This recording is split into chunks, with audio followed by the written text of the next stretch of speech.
Hey, did you hear about that Astros sign stealing scandal they had going on?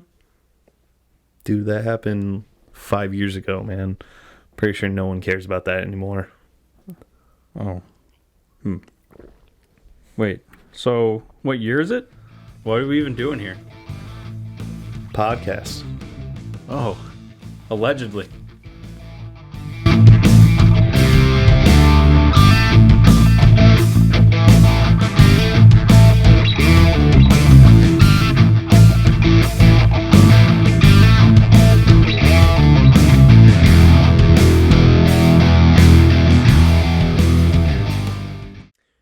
Welcome to Allegedly a Podcast. My name is Noah.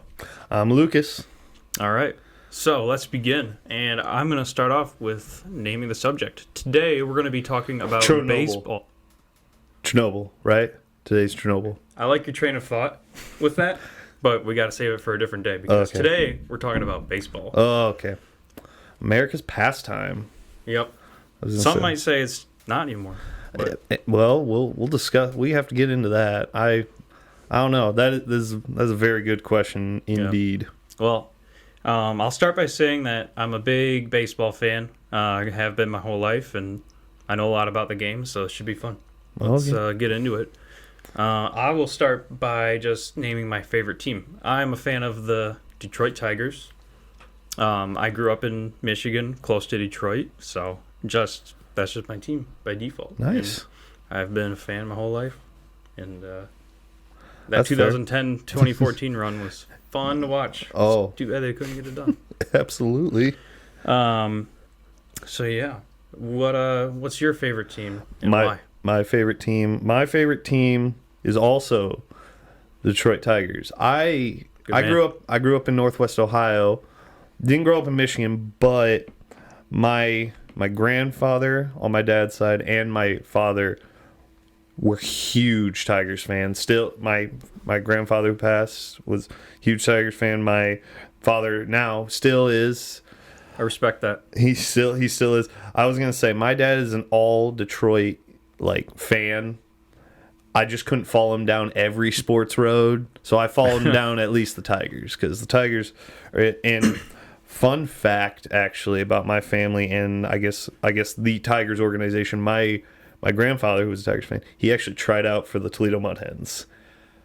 He didn't make it. He didn't make it, obviously, but he couldn't hit the. I think my dad told me he couldn't hit the changeup or something like that. He was a hell of an athlete. But Okay. no, Detroit Tigers all the way, man. Gotta love them. Yeah, that stretch where it felt like we were gonna do it at some point, and we just could not never get it. came. Never came. So disappointing. But yeah, no, man. I was gonna say, since you're a big Tigers fan, but Yep. who's the best player that you've seen play? I was gonna say, I know you've been to many games From real life. You've seen many games.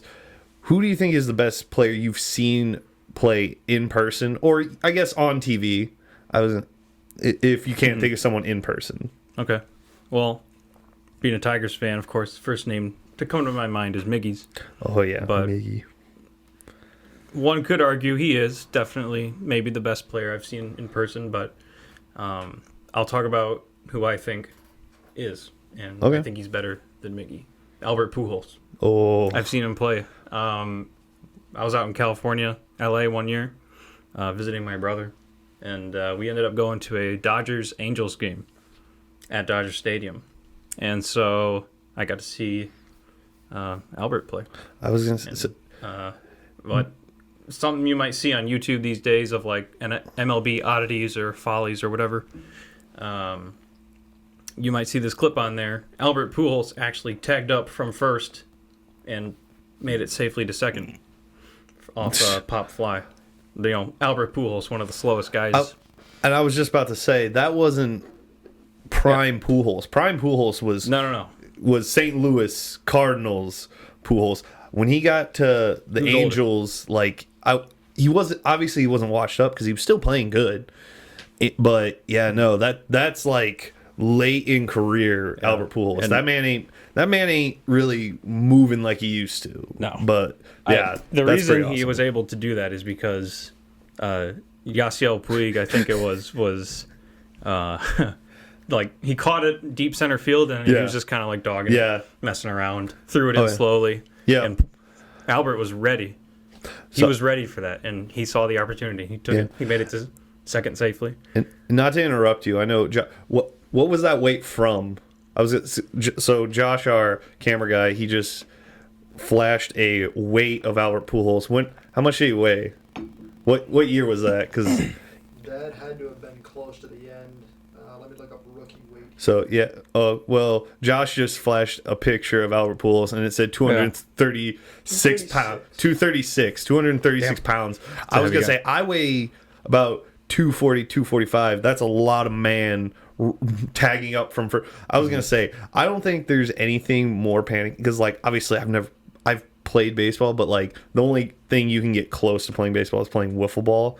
But like you trying to tag up and going to another base, like that's adrenaline right there, man. Yeah. So anyway, I was at that game in person. That was like up until that point in my life, I'd only been to a few MLB games ever, and that was one of them. Gotcha. Got to see that. So anyway, that's my answer. Gotcha. I was gonna say I really have to think about this because again, I might just say Miguel Cabrera. Miguel Cabrera is hands down the greatest Tiger in the past, I want to say like 20, 30 years. Like the man, he won the Triple Crown. Miggy in our eyes can do no wrong. That man, I don't know how many times did he get in trouble at like spring training? Was it DUIs or something like that? And no one cared. It was just like, that's Miggy, bro. It's Miggy. It's like he is our guy. We don't like Miguel Cabrera is he is a Detroit Tigers legend. It was more of a son. I'm not mad at you. I'm disappointed.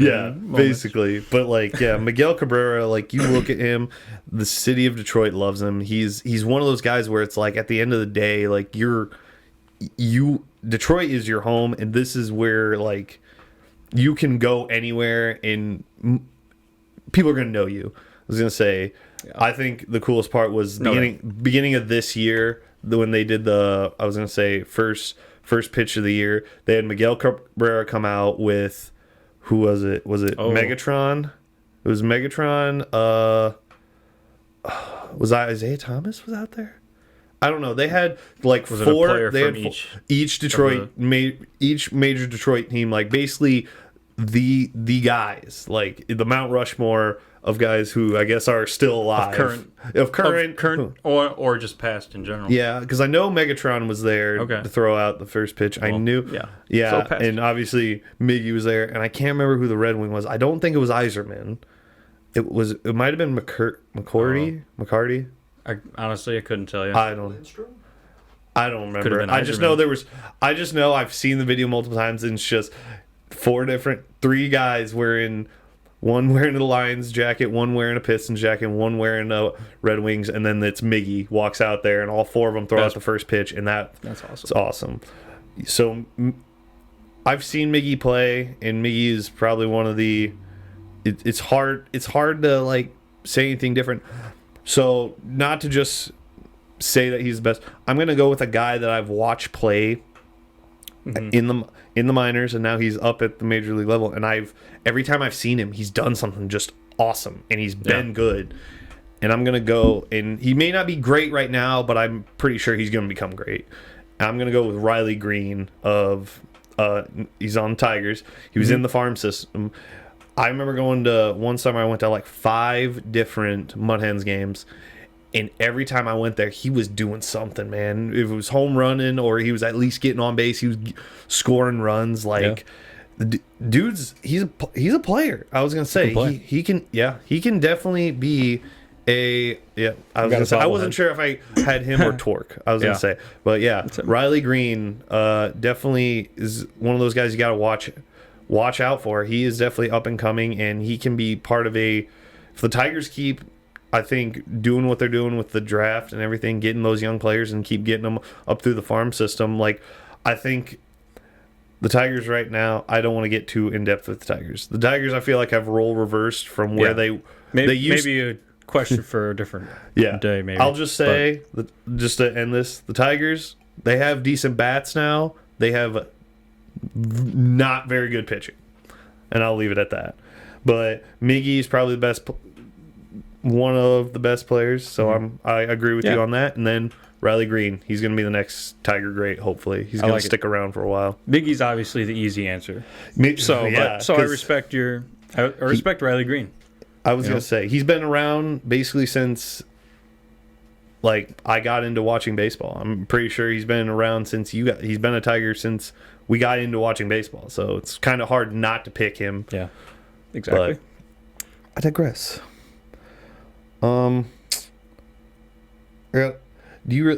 So I got a question for you. Do you think so? A lot of sports, I feel like you can watch at home and it's just as good as being there. But I feel like baseball is that one sport that if you watch it on TV, it's just not the same. Do you agree with that? Do you think baseball is one of those sports that, like, if you were there, it's way more fun than watching it on TV? Because I feel like watching football, like, I've been to NFL games, I've been to college games. College games are kind of a different arena, but, like, I've been to different sports. But I feel like one of my favorites, it's definitely one of my top 2 favorite places to go to see in person, baseball. Okay. What do you say to that? So I think baseball is definitely better in person, no doubt. A lot of people say it's boring. Baseball is boring. In watching it on TV, sometimes I can agree. Yeah, absolutely. But with that being said, seeing baseball in person is 100% better than seeing it on TV. You got the atmosphere of the stadium is, we've been to many Mud Hens games. Yeah. They are a good time just because of the atmosphere. I think the other reason, not to cut you off, but the interaction you can have with the players. I feel like baseball players interact with fans way more than any other sport, or at least that's what it feels like. Like, you can go to a baseball game and you see you can get on YouTube and you can look up all these clips of like players playing catch with kids in the crowd, or just, the inning's over, they walk off field, they throw the baseball into the crowd. Like, it's one of those sports that you can easily just go and you can get a souvenir. The odds are not always not in your favor to catch a foul ball or something, but you can easily walk away with a free souvenir. And I know I've been a person who's gotten one of those free souvenirs, and it's awesome. Yeah. I will say that. No doubt. And I feel like just in general, you're a lot closer to the action in baseball, maybe. Danger zone. If you have a seat down at the field level. But, obviously if you're on the upper deck. But obviously sorry, you go. But no, yeah. I was done. Okay. I was going to say, sitting down in the crowd, but they have all those safety nets up now, so no one can get as badly drilled by a line drive. Yeah. Not as bad. I mean, if you do get hit, then that's your fault. The nets they have the signs put up. Be aware of your surroundings. Yeah. The signs are there for a reason. But with that said, with just saying the nets as a safety precaution, you see that a lot. That's a change that we've seen in baseball. It used to be just you'd go and the only place there'd be a net be right behind home plate. Yep. But now you see them all the way down foul lines and everything like that. What change to the rules or baseball in general do you think has affected the game the most? Whether that be quality, whether that be how teams approach the game or stuff like that, because I can obviously name off a couple of them offhand. Obviously, National League now adding that they no longer bat, their pitchers don't bat as their last batter in the order. DH. They now have DHs. We got the pitch clock that came in. We got robo umpires, but that's mostly in the minor leagues right now, but it eventually will make its way up to Major League Baseball at some point. Like, which one what rule change to you do you think has maybe not change the game, but yeah, and change the game or just affected it in some shape or form. In my mind, there's only one answer for this, and it's the pitch clock. In many ways, too. Obviously, it's affecting players, the game a little. You're seeing more offense in general. Yeah. This year for it. The players might not like it. I mean, hitters might. Yeah. Pitchers don't. But you know what it does? It brings in more people. The MLB this year is the attendance from last year is up, I believe, 9%. And that's the highest single year increase we've seen since 1998. Yeah. So more fans are going to baseball games more than, back when it was in the 90s. Yeah. It was still super popular, Yeah. Well, you were going through the Royd era. Yeah. I was going to say, which, again, wasn't a bad, won't say it was a bad era, but when you're only having a few guys who are just yeeting balls over the freaking wall every game, or specific teams, and your team's not doing it, you're kind of... But yeah, I think along with that, with the pitch clock, I know the biggest thing and the biggest stat I saw coming out going into the season, and them talking about the pitch clock, was this is going to cut down on games. I think it was by 30 minutes. Two games are no longer going over 3 hours. It's 2.5 hours. I'm like, that's pretty good. I was going to say, it's crazy. Yeah, it's crazy. How much just keeping it going. I get the etiquette and everything of rules of baseball, how you kind of slow roll and everything like that. But it's good to at least have these rules where it's they're trying to modernize it to a point where it's I think they're all necessary changes. Yeah, they're definitely necessary. But you always have those people who are you're ruining the game. You're taking whatever. But yeah, you have to adapt. You have to adapt to changing, because this is for another discussion. Because I feel like the world has changed. The different attention, I guess attention spans, not intellect. I will say attention spans kind of have changed on how long people can focus on a sporting event or go to a sporting event and be invested or interested in it. If you're not committed to that team, if you know what I'm saying, yes. If you take me and you go to a Tigers game, it doesn't matter how long that game takes. If Tigers win and it's 5 hours later, we are happy. Tigers won. We were there, we saw it. If you take a random person who just kind of likes baseball, that has nothing invested in either team, and they're there for 5 hours, they're like, this was the worst experience of my life. Yeah. Maybe not. I don't know, but that's just my 2 cents about it. Okay. But wonderful. So you make good points. I try. And you know who else loves it? Owners. Man. Seeing more revenue come in. Well, yeah. More revenue means more improvements to your team, whether it's remodeling or more players or better players. Hopefully, I was gonna say there's and bringing up money and stuff like that. The big question that has been asked for years that I don't know if I don't think that's the one aspect of baseball I don't think will ever change. Should baseball have a salary cap? Should there? It's one of, I was going to say, is there any major North American sport that doesn't have a salary? Other than baseball, is there one that doesn't have a salary cap? I get that, so. Yeah, because I know, every year, the NFL, all the salary caps, they keep going up. And that's the thing. But it's baseball, it's yeah, we don't have a salary cap. Some of our teams have tons of money invested in them. Other teams have bare minimum. Yeah. Can I give you my answer? Yeah, go for it. So, the MLB doesn't have a salary cap. But it does have something in place to kind of act like a salary cap. Yeah. And that's the luxury tax. Yeah. So, this past year, for this season, the luxury tax threshold was $233 million. So that's kind of like your soft salary cap.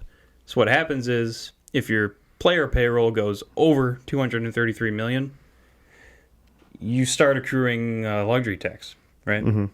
And I mean, the higher over $233 million you go, the more tax you're going to accrue for the season. And so that's kind of incentive for teams to, not go over that threshold. And it's really cool, actually. What happens is with all the money that's accrued, I think there were 8 or 9 teams last season that had luxury tax to pay. About half of the money goes back to players under a certain agreement, probably in the CBA, and the other half of the money is divided evenly among all of the other teams. They're just given that money. Gotcha. And I think that's really cool. So, with all that being said, I think what they have in place now is good, and I also think it's just really interesting. So even though that they have that, like some teams can spend more, do you feel like that favors, even though like they're going to have to pay that and it's going to go back to the other teams, but I feel like that still allows teams to go out and spend money and just dominate. I was going to say, like, you got the obvious, you got the obvious, the Yankees, the Red Sox, you got that's the beauty Giants, of baseball. Like a team that spends big could be trash. I mean, look at the Mets this season. Touche. Yeah, that's the beauty of baseball. You could have a team with very low payroll do well. We got the movie Moneyball to prove that. Yeah. And I don't know. It's happened before. It's real life. It happens, but I feel like and that's why baseball's awesome. I was going to say, so here's just a stat that I was going to say. I showed you my research I did going into this. Only 50% of the teams have won a World Series in the 21st century. Do you feel like that's a 50%? 50%. 50% I of think all that's teams. Really great. But Great parity. But here's the thing: 5 of the 15 teams that won, like 5 of the 15 teams that have won World Series have won multiples. So it's like, so there are a lot of teams on here that you only see their names once. You got the Nationals, the Braves, the Phillies, the Marlins. Wait, so you're saying that 15 teams have won the World Series in the last 22 seasons? Yes, and there's 30 teams in the MLB. Yes, and but 5 of those teams have won multiple. You think that's good? Mm-hmm. Of course, you're going to have repeat winners. Well, yeah, I know, but it's like it's still those repeat winners are the ones who are spending the most money, and I'm not going to say it's not fair, but at the same time, then billionaire owners should give their teams more money to spend on players. But that's the thing where it comes down. Whereas some teams do that, and they only do that for a year, and that's the only thing that bothers me. And that's on the teams, I think. Yeah, you're right. But at the same time, my argument is that just like some of those teams that are like on the cusp of getting to that luxury tax, like you think if they spent a little more money, they could get to the World Series, or they could at least be in conversation because they spent a little extra to go there. But they may do it one time and then it backfires, and then you may never see that happen again. And I'll obviously use our team as a reference. We at one point had three Cy Young Award winners on our team. We had Scherzer, we had Price, and we had Verlander. We had we had a decent relievers and everything like that, and we had some big bats, but there were just holes in the team that just at the end of the day, like we got really close, but then when it came down to it, we lost to, would I say they were a better team? Stats say that they are, but I don't know, man. It's just one of those things where I've drawn a parallel between what the Major League Baseball is now and what one of the racing series I follow, where they went from, okay, a racing team can spend as much money as they want to develop their car and to make it as fast as possible. They can spend as much money as they want. Mm-hmm. And obviously there are the teams that are going to spend a lot. There are the teams that are going to spend about mid, and then there are the low teams. And those low teams are most likely always going to be slow. They may win a race once or twice, but it's going to be off pure luck. But now you're seeing in that new, and it's Formula One. I know no one really in here follows Formula One, but what they're now trending towards is like they have a salary cap. Everyone spends the same amount of money on developing your car. And now the cars are getting so much quicker, and it's like everyone has a possible chance of being like winning races, maybe not winning championships, but like it brings down the gap is what I'm saying. What I'm trying to is the salary cap that, you know, for this, is it higher than what the lower teams were paying? It is, but again, they're now going into more of a like profit sharing type thing. Like, again, if you win a championship, you're going to get more money. Like, where you finish, your team finishes in the standings, you get more money for the fast. But that's the thing, like, and also if you end up winning a championship, you get less time to develop your car, or there are some drawbacks and there's some positives. Is what I'm saying is I just wish there was more of a balance in baseball, because it may just be me being a fan of a team that's so up and down, instead of being one of those teams that are like, oh, well, our one guy just left, so we just bought another guy who is going to who could replace him, who may not. Like, I don't know. I like to see leagues where it's like it's anyone's game.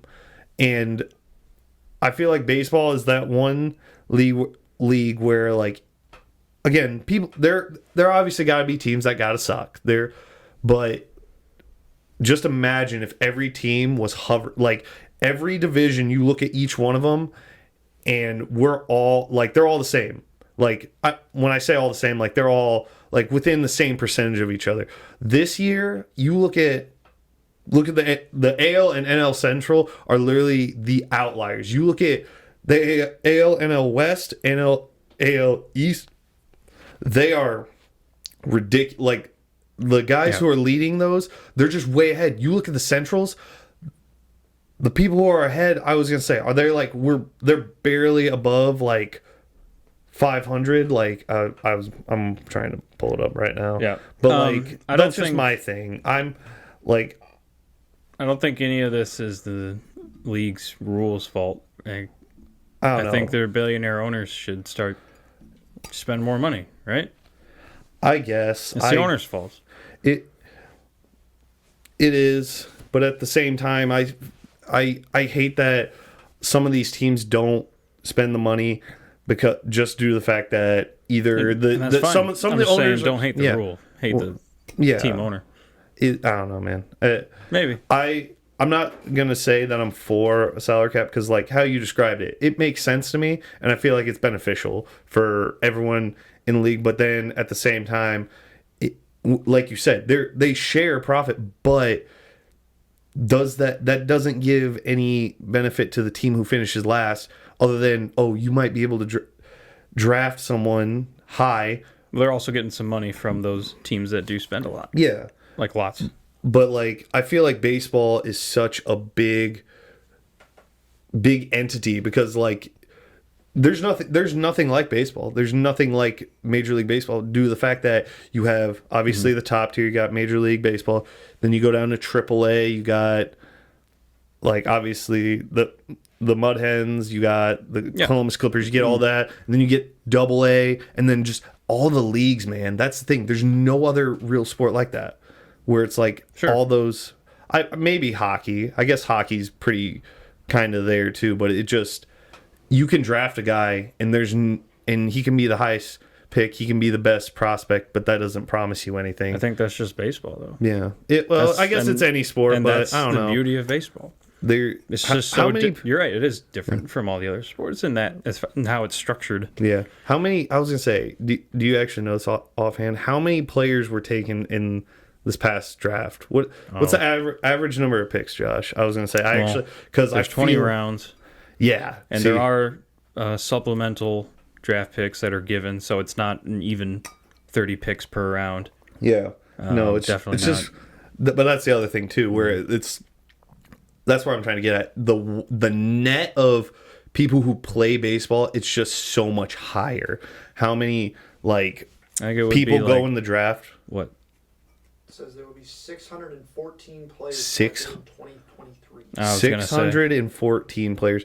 I was gonna say, in the NFL draft, only times. What is 20. Like 1/6 of that? Like, it was like 100. is in 197, like 200, somewhere around there. Like the NFL, I probably did wrong on my fractions, but I'm not great at math. But Fine. But like that's what I'm just saying. Like it's Okay. I think baseball. I wish baseball was closer because it's one of those things where I feel like it's the same. You see the same. Like there are historic teams that win the World Series, and that's cool. Like, but at the same time, I wish. I want to see more diversity, but like I said, 50% of Major League Baseball teams have won a World Series in the 21st century. Mm-hmm. But that's also not taking into account the other teams that got close and either at least made it to the series and didn't win, because the Tigers obviously in the past. Let me ask you this. What about football? How many different teams have won it in the past? I mean, the Patriots have what, 5? 7. Well, no, 6. 7? 6. They got 6. Because Brady got his 7th in so Tampa. The NFL would have a lower percentage of than MLB. I'm pretty sure the NBA would as well. I got all those super teams running around winning like 4 championships in a row or 3. It's fair. I don't know about hockey. Hockey might be the most diverse. I was gonna say but it definitely is one of those things where I will appreciate this about baseball. You always want to root for the underdog team. You always want to root for that team that's. I think that's also big in baseball because the underdog team could very well end up winning it all. Yeah, because baseball is just so unpredictable. Yeah, and players that like in playoffs, there will be players who show up that you never thought would show up and be as good as they are. Mm-hmm. And one of here, I'll throw this question out for you. Because we talked about best players. What is like a moment in baseball history? And it doesn't have to be the Tigers, but a moment that you've seen in your head, whether you watched it or you just watch highlights of it, and it just blows your mind. My favorite thing is the David Freese, Cardinals against Rangers. Was it Cardinals against Rangers? Yeah. Where he hit a triple. And then the next at bat in like the 12th, I want to say it was the 12th or the 11th inning, he comes out and he homers and he sends it to game 7. I think it was game 7. He sent it to game 7. Like that's just one of those moments, and you just like watching that clip, you just get goosebumps every time. Every time I watch it, it just like whew. Like I've seen like game winning home runs, but I feel like watching that one specifically just it hits differently. For me, that's when Maglio Ordonez hit that walk-off home run to send the Tigers to the World Series because, I mean, not only is the broadcast footage of that awesome, but, like, I've seen a bunch of, like, raw footage of people's terrible camera phones from 2006 in the stands, and, total goosebumps watching those. Like, oh, yeah. You can't hear anything. It's just a loud, muffled screaming for, like, a minute straight. Gotcha. I mean, could you just imagine the atmosphere? Dude, goosebumps. Pure goosebumps. Yeah, no. I was going to say, I just get goosebumps just thinking about Tigers at some point. Hopefully in my lifetime, I'll be able to see them win a World Series. And then me and my dad can actually reminisce about a team, one of our teams winning a championship. And before we wrap things up, and again, best Tigers moment you were a part of. You got to be there. You got to watch it. Like in person, like I was, because mine, and it'll live in, I've seen highlights of it. It was, I really got to think about this. It was third game of the season. I can't remember what year, but it was the Tigers were playing the Red Sox. They had won game 1. They won game 2, and we went to the third game of the year. It was the Red Sox. And it came down to the 9th inning, and Alex Avila walks it off, hitting a home run to right field. And I just remember the state, because like I had never been to Tigers opening week, but I just remember how many people. It was ridiculous. It's like it's the beginning of the season, like your hopes are high, and I just remember how many people. It was ridiculous how many people were there. And I just remember he hit that home run, and the whole stadium just on their feet, just jumping and like nothing. That moments like that make you a fan for life, because you're like, if that can happen to me again, that like I'll stay a Tigers fan just for that. Have that feeling again. Well, I've never seen anything that cool. I wish I've seen a walk-off home run. That'd be sweet. No, for me, I think I would have to go with. Came from the 2019 season, which was a terrible season. Mm-hmm. But I remember John Hicks was up to bat. It was like the bottom of the 12th, and he had a walk-off grand slam. And all 12 people are at the stadium that night were going absolutely insane, including me. I bet. Dude, I can only imagine. Well, I hope you've enjoyed talking about baseball. I was going to say. I have. I hope we do this again sometime. Oh, I know. We definitely will. This is definitely on rotation for another talk. Well, it's the end of the podcast. You know what that means. Question time. We are going to be drawing from the question jar. Question jar. I have written a lot of random questions. We're going to answer it. Hopefully, gives you an insight of how we think or the things we like. Along with that, if you have an idea for the question jar, depending on what you're listening to this on or watching it, comment or get on Twitter or Facebook. And our Twitter tag is at allegedly_team on Twitter. Send us some questions that we can put in the question jar. Put your name there and we'll give you a shout out. With that said, let's hit it. Noah? You want me to pick? Yeah, you pick, bro. Sweet. Okay, let's see what question we're gonna get today. Yes, sir. That one. Ooh, it's a big one. Okay. Oh boy. Long one. Would you rather be a stand-up comedian, a singer, or an actor, and why? Stand-up comedian, singer, or an actor. Oh, jeez. Do you know? Will you, out of those three, you choose? I would say an actor. Be an actor. Just because I think I could pull it off, like in real life. I think I could be an actor. What kind? What? So I don't want to stereotype you, but what kind of actor would you be? Oh, jeez, I don't know. People have told me I'm funny. Dry-witted. You'd be a dry-wit comedy guy. Like, I could easily see that. I could see it too, and maybe a stand-up comedian too. But yeah, that's the thing. That's where it's between there for me. I want to go with actor. Actor.